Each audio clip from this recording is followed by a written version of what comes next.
Good day, YouTube. Today is Saturday, must be like 3rd of March, 2018. I received my manual that I bought this week for my 2007 Honda ST1300 Police with anti-lock brakes. My big need for the manual was for the wiring diagrams. There was some speculation that this wasn't going to have the police diagram in it. I confirmed, however, that it does. I spun right to it earlier. There we go. So, yeah, there we go. So there's a couple different diagrams in the manual for the covers the police model. My biggest, come on, shadows, now focus. My biggest need was for these switches, and they're labeled 1, 2, 3, 4, 5. And it's going to take me a little bit to trace this out in here to bring them back and figure out what those switches do. I'll take you over here to the bike real quick and remind you what I'm looking for on the police model. The right hand control on the handlebar. Hoping this will focus. This switch here is labeled off 1, 2, 3. This one is 4. And then there's a button down here labeled 5. I see in the manual that it comes down and there are 2 plugs. I know it interfaces a little bit with this side because typically a motorcycle you're unable to turn the headlights, taillights off. This one gives you a switch to turn the headlights, taillights off. So stealth mode. And then somehow it gets back to here, or at least part of it does, to this group of plugs. This would cover radio, siren, or sounder as they call it, and a variety of lights. And those are customizable to however the agency wants them.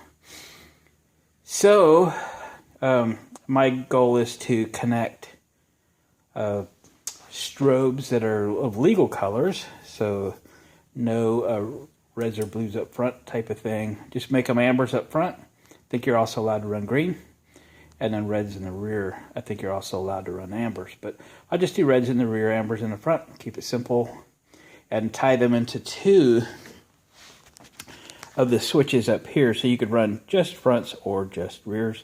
Might as well. I have all this stuff and I might just as well use it. I just couldn't figure out how to trace it, but the manual should help me with that.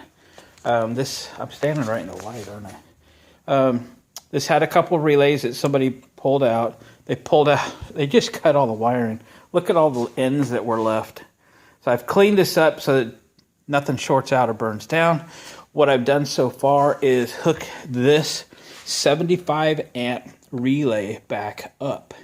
And the way I connected it was 1 lead to each battery. It's a 10 gauge red wire. And then another 10 gauge red wire to the auxiliary battery.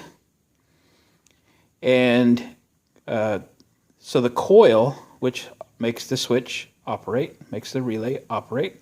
Okay, you ground one side. So I put in a new ground stud here. I put a bolt, 2 lock washers, and a nut, and I tightened the bolt. Then I used a washer, then I allow the ring terminals of the wires to go on, and then another nut. So the stud's always tight. So you don't loosen the head of the bolt. You just loosen the bottom nut and the stud stays on. That's the way I prefer to do it. Then when you're adding stuff, you don't have to fight the bolt. It's just a nut, it's underneath, and it keeps it pretty clean. There was a wire that was already here that came up that became hot when the switch was turned on. So it wasn't safed off or anything. So I thought, well, let's just use that to turn the 75 amp rated main relay on and tie the batteries together. Essentially what that does is when you shut the motorcycle off, this relay will open. It will disconnect this battery from this battery. At that point, all the load that is placed on this battery cannot drain your main battery. So you could run this as what I call a sacrificial battery. You could run it all the way dead And when you hop on the bike, hit the key, hit the button, this battery is the one that starts it. So it kept them completely separated. And once your key is on, this relay closes. And then when your alternator is charging this battery, it's also charging this battery.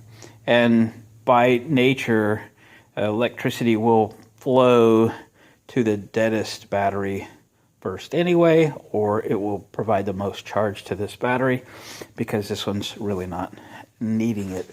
So that's the way that is. I'll turn the key on real quick, and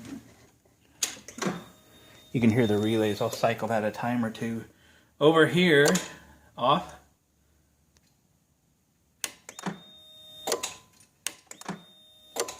I don't know if you can hear it, but anyway, that's the point. That relay is tying the batteries together.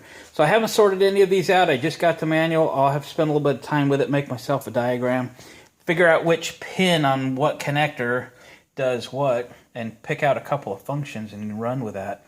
But for now, I'm going to put this thing back together so that maybe I could ride it if the dealer will ever send me the paperwork so I can register it, and we'll go from there.